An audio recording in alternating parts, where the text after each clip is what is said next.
You ask Tiger to solve. This deals with linear equations with one unknown. The final result is m equals 4. Let's solve it step by step. Group all constants on the right side of the equation. Add 9 to both sides. Simplify the arithmetic.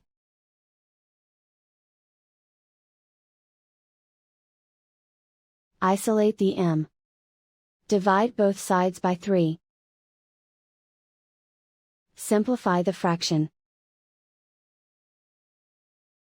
Find the greatest common factor of the numerator and denominator. Factor out and cancel the greatest common factor. And so the final result is m equals 4.